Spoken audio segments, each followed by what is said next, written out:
Hello everyone, स्वागत है एक बार फिर से आप सभी दोस्तों का शिक्षा संकल्प के इस यूट्यूब प्लेटफॉर्म पर। कैसे हैं आप सभी दोस्त? आशा करते हैं कि आप लोग बहुत ही अच्छे होंगे, स्वस्थ होंगे। साथियों, आप सभी को पता है डेली दोपहर को 3 बजे सामान्य ज्ञान की स्पेशल क्लास होती है जो कि बीएड एंट्रेंस एग्जाम के लिए महत्वपूर्ण है। आप किसी भी स्टेट से हैं, उस स्टेट की यदि बीएड प्रवेश परीक्षा की तैयारी कर रहे हैं, दोपहर को 3 बजे इस क्लास को करना बिल्कुल मत भूलिएगा। साथियों, हमने आपसे कहा था दोपहर को 3 बजे यदि आप लोग इन सभी क्लासेस को अटेंड कर रहे हैं, आप बहुत कंफर्टेबल फील करेंगे बीएड एंट्रेंस एग्जाम के लिए जीके जीएस सेगमेंट में। आइए शुरुआत करते हैं बिना किसी देरी के। आप लोग पूरे धैर्य के साथ अंत तक बने रहिएगा और प्रयास करिएगा कि आप लोग हर एक सवाल का आंसर देते हुए चलिएगा। चलिए शुरू करते हैं और पहला सवाल आपके स्क्रीन पर लग चुका है। लास्ट में आप लोग ज़रूर बताइएगा कि आपने कितने सवालों को बिल्कुल करेक्ट किया है। दोस्तों, यहाँ पर सिर्फ और सिर्फ सेलेक्टेड क्वेश्चंस ही कवर किए गए हैं जो एग्जाम के पॉइंट ऑफ व्यू से महत्वपूर्ण है।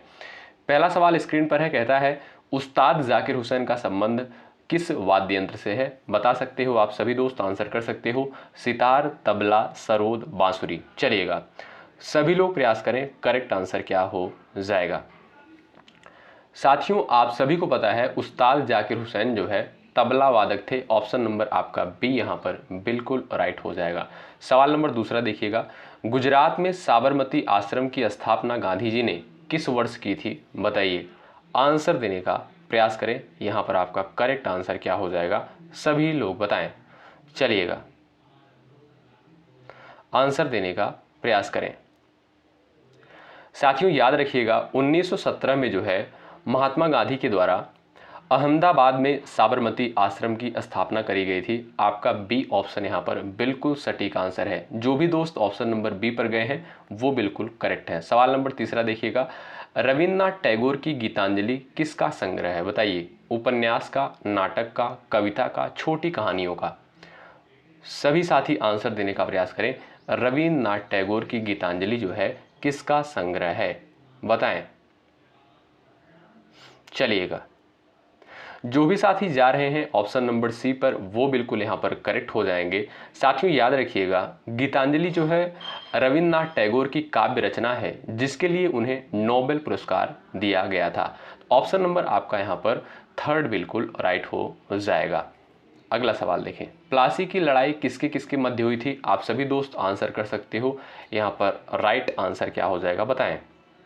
चलिएगा आप लोग ये भी बताइएगा कि प्लासी का युद्ध कब लड़ा गया था। चलिए आंसर देने का प्रयास करें सभी दोस्त। दोस्तों, याद रखिएगा 23 जून 1757 को जो है प्लासी का युद्ध होता है। किसके किसके मध्य?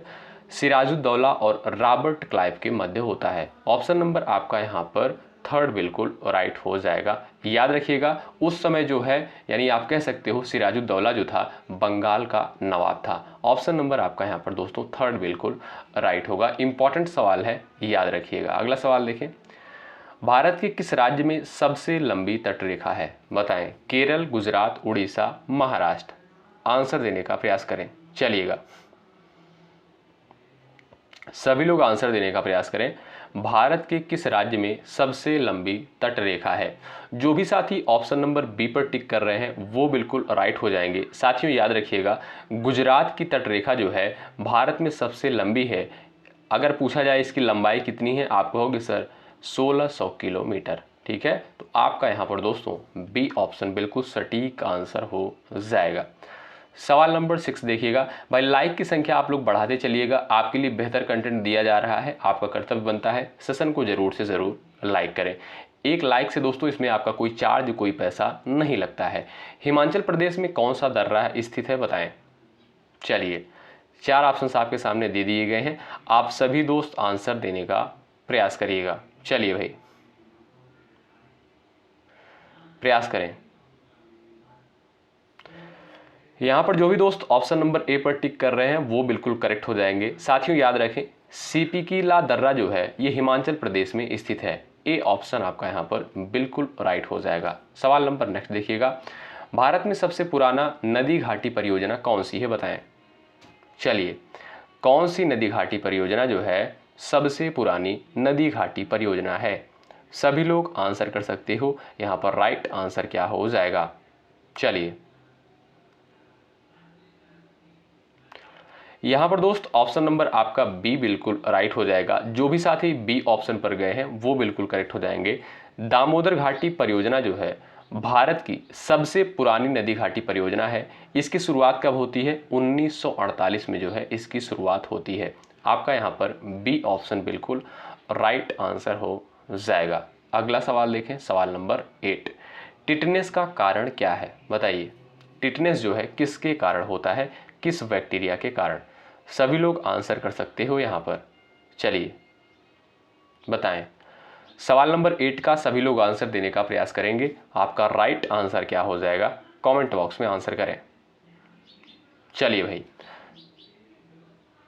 जो भी साथी जा रहे हैं ऑप्शन नंबर ए पर वो बिल्कुल करेक्ट हो जाएंगे। क्लास्ट्रीडियम ऑप्शन नंबर ए बिल्कुल राइट हो जाएगा। ये दोस्तों एक प्रकार का बैक्टीरिया होता है, तो इसके कारण जो है टिटनेस होता है। ए ऑप्शन आपका यहाँ पर बिल्कुल राइट है। अगला सवाल देखें। ऑपरेशन फ्लड निम्नलिखित में से किससे संबंधित है? बताएं, ऑपरेशन फ्लड जो है किससे संबंधित है? आप लोग आंसर कर सकते हो यहाँ पर। आपका राइट आंसर क्या हो जाएगा बताएं। चलिए सभी लोग प्रयास करें, करेक्ट आंसर क्या हो जाएगा। जो भी साथी ऑप्शन नंबर 3 पर जा रहे हैं उनका आंसर बिल्कुल यहाँ पर करेक्ट हो जाएगा। याद रखिएगा साथियों, ऑपरेशन फ्लड जो है श्वेत क्रांति के तहत दूध उत्पादन बढ़ाने के लिए शुरू किया गया था। आपका यहाँ पर 3rd ऑप्शन बिल्कुल राइट हो जाएगा। अगला सवाल कहता है, देखिएगा, संसद की लोक लेखा समिति का अध्यक्ष नियुक्त किया जाता है किसके द्वारा? बताएं, सभी लोग प्रयास करें। संसद की लोक लेखा समिति का अध्यक्ष जो है किसके द्वारा नियुक्त किया जाता है? सभी लोग प्रयास करें। आपका राइट आंसर क्या हो जाएगा बताइएगा। लोकसभा के अध्यक्ष द्वारा, भारत के प्रधानमंत्री के द्वारा, भारत के राष्ट्रपति के द्वारा, राज्यसभा के अध्यक्ष के द्वारा। याद रखिएगा साथियों, संसद की लोक लेखा समिति का अध्यक्ष जो है लोकसभा के स्पीकर के द्वारा नियुक्त किया जाता है। ए ऑप्शन आपका यहाँ पर बिल्कुल राइट है। अगला सवाल देखिए, वर्तमान में भारतीय अंतरिक्ष अनुसंधान संगठन के अध्यक्ष कौन हैं? बताएं, सभी लोग आंसर करें। वर्तमान में भारतीय अंतरिक्ष अनुसंधान संगठन के अध्यक्ष कौन है? सभी लोग प्रयास करिएगा। यानी इसरो के जो है वर्तमान में अध्यक्ष कौन है? साथियों, इसरो का जो है मुख्यालय कहाँ पर स्थित है? बेंगलुरु में। ठीक है, आप सभी को पता है ये इंडिया की एक स्पेस एजेंसी है। और यहाँ पर आपका राइट आंसर हो जाएगा डॉक्टर वी नारायणन जो है ये वर्तमान में भारतीय अंतरिक्ष अनुसंधान संगठन के अध्यक्ष हैं। अगला सवाल देखें, भारत का उपराष्ट्रपति बनने के लिए न्यूनतम आयु कितनी होनी चाहिए? सभी प्यारे दोस्त आंसर करें फटाफट स्पीड के साथ। और भाई लाइक की संख्या बढ़ती रहनी चाहिए। जो भी साथी चैनल पर नए हैं, आप किसी भी स्टेट से हैं, शिक्षा संकल्प के इस यूट्यूब प्लेटफॉर्म से आप लोग जरूर जुड़ें। निश्चित रूप से यहाँ से आपको हेल्प मिलेगी। बताइए, भारत का उपराष्ट्रपति बनने के लिए न्यूनतम आयु कितनी होनी चाहिए? बताएं। चलिए, यहां पर जो भी साथी गए हैं ऑप्शन नंबर बी पर वो बिल्कुल करेक्ट हो जाएंगे। उपराष्ट्रपति बनने के लिए साथियों कम से कम जो है 35 वर्ष की आयु अनिवार्य है। आपका बी ऑप्शन यहां पर बिल्कुल राइट। अगला सवाल देखो, अंतरराष्ट्रीय श्रम संगठन का मुख्यालय कहां पर स्थित है? बताएं, पेरिस, न्यूयॉर्क, रोम, जिनेवा। बताएं, सभी लोग आंसर करें। अंतरराष्ट्रीय श्रम संगठन का मुख्यालय जो है कहां पर स्थित है? आंसर करिएगा। यहां पर जो भी साथी जा रहे हैं ऑप्शन नंबर डी पर वो बिल्कुल करेक्ट हो जाएंगे। स्विट्जरलैंड के जो है जिनेवा में स्थित है अंतरराष्ट्रीय श्रम संगठन का मुख्यालय। याद रखें, डी ऑप्शन आपका यहां पर बिल्कुल करेक्ट है। अगला सवाल देखें, दिल्ली के किस सुल्तान के विषय में कहा गया है कि उसने रक्त और लोग की नीति अपनाई है? यहां पर साथियों जो दिया है लोग, यहां पर कर लीजिएगा आप लोग लौह, क्या लौह कर लीजिएगा। यानी दिल्ली के किस सुल्तान के विषय में कहा गया है कि उसने रक्त और लौह की नीति अपनाई थी? बताएं, आंसर कर सकते हैं आप सभी दोस्त। चलिए, यहां पर जो भी दोस्त ऑप्शन नंबर बी पर गए हैं वो बिल्कुल करेक्ट हो जाएंगे। साथियों, बलबन ने जो है रक्त और लौह की नीति अपनाई थी ताकि दिल्ली सल्तनत की शक्ति को मजबूत किया जा सके।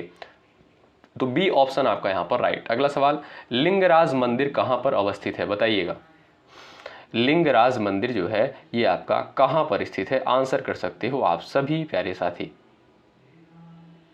चलिए, लिंगराज मंदिर जो है कहाँ पर स्थित है? यहाँ पर साथियों आपका राइट आंसर क्या हो जाएगा? भुवनेश्वर। आप सभी को पता है भुवनेश्वर जो है उड़ीसा की राजधानी है और भुवनेश्वर में ही लिंगराज मंदिर स्थित है। आपका ए ऑप्शन बिल्कुल सटीक हो जाएगा। अगला सवाल देखें, रक्त समूह ओ कहलाता है सर्वदाता, सर्वग्रहण, दोनों, इनमें से कोई नहीं, बताएं। चलिए बताइएगा, आंसर करिएगा। यहाँ पर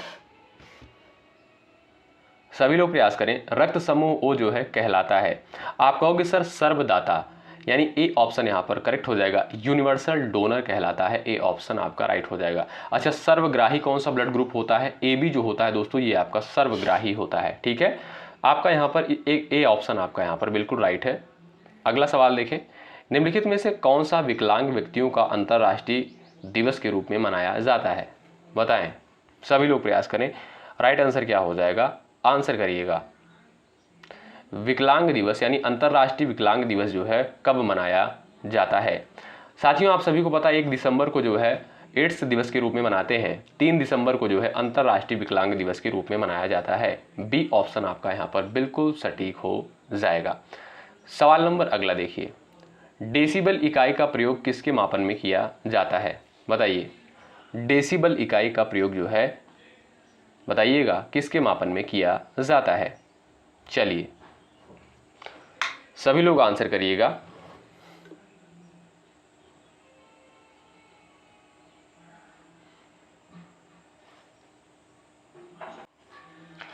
यहां पर साथियों आप देखोगे प्रकाश का वेग दिया है, उष्मा की तीव्रता, ध्वनि की तीव्रता, रेडियोधर्मी आवृत्ति। आपका सी ऑप्शन बिल्कुल राइट हो जाएगा। ध्वनि की तीव्रता मापता है क्या? डेसिबल इकाई का प्रयोग जो है किसके मापन में किया जाता है? ध्वनि की तीव्रता में। आपका सी ऑप्शन करेक्ट हो जाएगा और डी और बी से जो है डिनोट किया जाता है डेसिबल को। अगला सवाल देखो, डायनमो ऊर्जा को परिवर्तित करता है, बताइए कौन सी ऊर्जा को किस में परिवर्तित करता है? आंसर कर सकते हो आप लोग। चलिए भाई, डायनमो जो है बताइएगा यहाँ पर आपका राइट आंसर क्या होगा? आंसर करें। चलिए सटीक आंसर क्या हो जाएगा? डायनमो जो है किस ऊर्जा को किस में परिवर्तन करता है? आप कहोगे सर डायनमो जो है यांत्रिक ऊर्जा को विद्युत ऊर्जा में परिवर्तन करता है। आपका सी ऑप्शन यहाँ पर बिल्कुल सटीक आंसर हो जाएगा, ऑप्शन नंबर 3। अगला सवाल देखें, गुप्त काल के दौरान सोने के सिक्कों को निम्न में से किस नाम से पुकारा जाता था? बताएं, गुप्त काल में सोने का सिक्का जो था किस नाम से पुकारा जाता था? दिनार, टका, रुपया, इनमें से कोई नहीं। 4 ऑप्शंस आपके सामने दिए गए हैं, आप सभी दोस्त आंसर कर सकते हो। करेक्ट आंसर क्या होगा बताओ। चलो भाई, गुप्त काल के दौरान सोने के सिक्कों को निम्न में से किस नाम से पुकारा जाता था? आप कहोगे सर दिनार। ऑप्शन नंबर ए बिल्कुल यहाँ पर राइट हो जाएगा। और ये रहा आपका अगला सवाल, भारतीय चारागाह एवं चारा अनुसंधान संस्थान कहाँ पर स्थित है? बताएं। चलिए, बहराइच, रांची, झांसी, पटना। फटाफट आप लोग आंसर करो भाई सवाल नंबर 21 का। चलिए, लाइक की संख्या यहाँ पर बढ़ती रहनी चाहिए भाई। इसमें आपका जो है कोई चार्ज, कोई पैसा नहीं लगता है। आपके लिए बेहतरीन चीज़ें की जा रही हैं, आपका कर्तव्य बनता है लाइक की संख्या बढ़ाते चलो। और जो भी साथी चैनल पर नए हो अवश्य जुड़े हो। चलो, भारतीय चारागाह एवं चारा अनुसंधान दोस्तों उत्तर प्रदेश के झांसी में स्थित है। आपका यहाँ पर 3rd ऑप्शन बिल्कुल राइट होगा। अगला सवाल देखें, भारत की सबसे बड़ी जनजाति कौन सी है? बताओ। चलिए, भारत की सबसे बड़ी जनजाति कौन सी है? आंसर कर सकते हो यहाँ पर। राइट आंसर क्या होगा बताओ। चलिए, गोंड जनजाति इरूलर है, पानियान है, राजी है। आप कहोगे सर ए ऑप्शन आपका राइट हो जाएगा। गोंड जनजाति समूह जो है भारत की सबसे बड़ी जनजाति है और दोस्तों यह मध्य भारत में पाई जाने वाली जनजाति है। आपका ए ऑप्शन यहाँ पर सटीक हो जाएगा। अगला सवाल देखो, येन किस देश की मुद्रा है? बताइए। जापान, चीन, अमेरिका, बांग्लादेश। फटाफट आंसर करो भाई। येन जो है किस देश की मुद्रा है? बताएं। करेक्ट आंसर आपका क्या हो जाएगा? सभी लोग प्रयास करें। जो भी साथी ए ऑप्शन पर गए हैं वो बिल्कुल यहाँ पर करेक्ट हो जाएंगे। अच्छा, आप लोग बताइएगा जापान की राजधानी क्या है? मुद्रा तो येन है, लेकिन आप लोग बताइएगा राजधानी क्या है? ए ऑप्शन आपका दोस्तों यहाँ पर बिल्कुल राइट होगा। अगला सवाल देखो, द्रोणाचार्य पुरस्कार किस क्षेत्र में प्रदान किया जाता है? साहित्य, कला एवं संस्कृति, खेल प्रशिक्षण, समाज सेवा। बताओ भाई, द्रोणाचार्य पुरस्कार किस क्षेत्र में प्रदान किया जाता है? सभी लोग आंसर करो। चलिए, साहित्य के क्षेत्र में, कला एवं संस्कृति, खेल प्रशिक्षण के क्षेत्र में, समाज सेवा के क्षेत्र में। आप सभी दोस्त जानते हैं द्रोणाचार्य पुरस्कार जो है खेल प्रशिक्षण के क्षेत्र में प्रदान किया जाता है। आपका यहाँ पर सी ऑप्शन बिल्कुल राइट हो जाएगा। अगला सवाल देखो, पानीपत का तीसरा युद्ध किनके किनके बीच लड़ा गया था, आप लोग बता दो। चलिए, पानीपत का तीसरा युद्ध जो है किसके मध्य लड़ा गया था, बताएं। चलिए सभी लोग प्रयास करें। साथियों, आप सभी को पता है पानीपत का तीसरा युद्ध कब हुआ था, 1761 में लड़ा गया था। ठीक है, किसके किसके मध्य लड़ा गया था, मराठों और अहमद शाह अब्दाली के मध्य।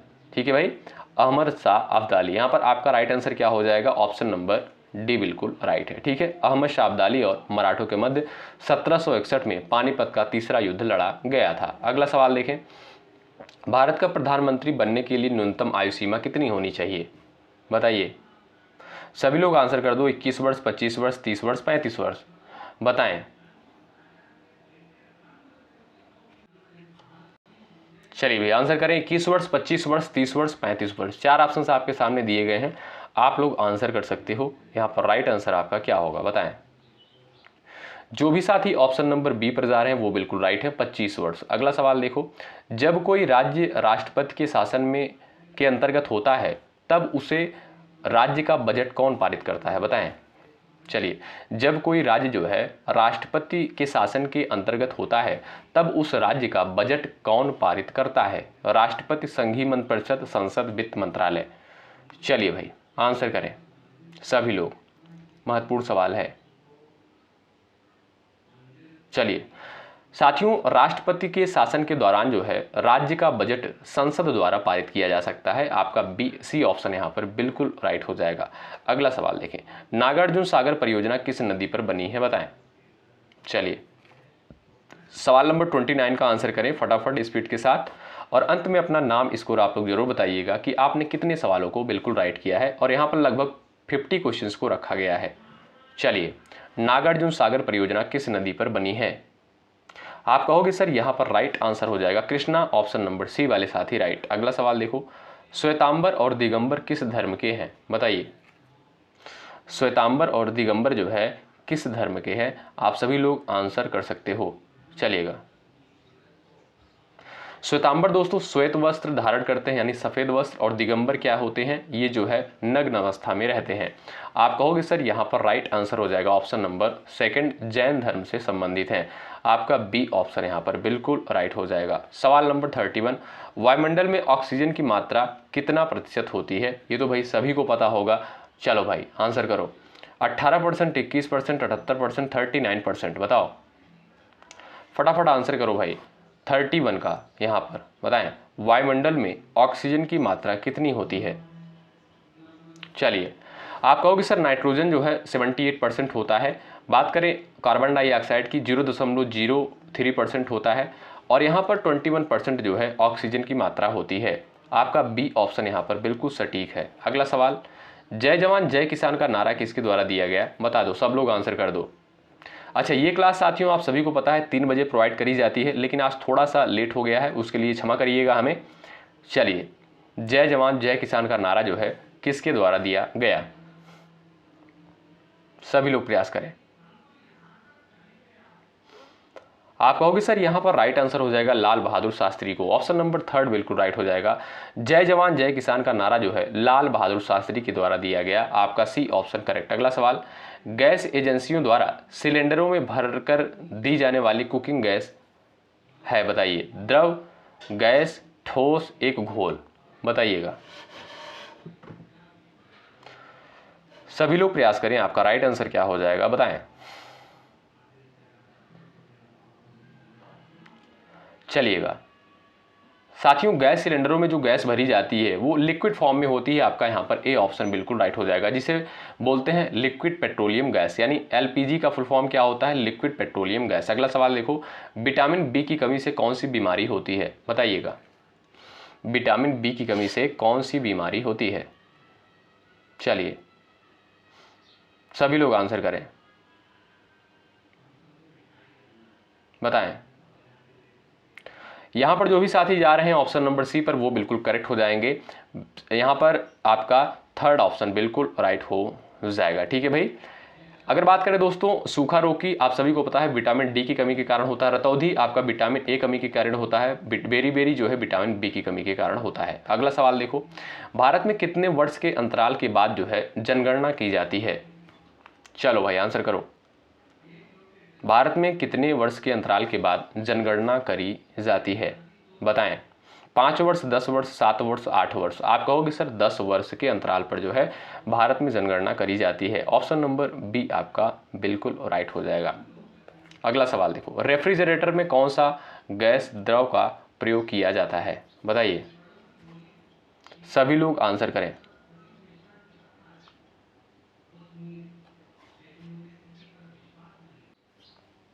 चलिए सभी लोग प्रयास करिए आंसर देने के लिए। करेक्ट आंसर आपका क्या हो जाएगा? साथियों पहले जो है अमोनिया प्रयोग किया जाता था, इसलिए इसमें जो है आपका ए ऑप्शन बिल्कुल राइट हो जाएगा। लेकिन वर्तमान समय में अगर देखा जाए तो फ्रीऑन गैस का प्रयोग किया जा रहा है। ऑप्शन नंबर ए आपका राइट। अगला सवाल, ब्रिटेन की मुद्रा का नाम क्या है? बताइए।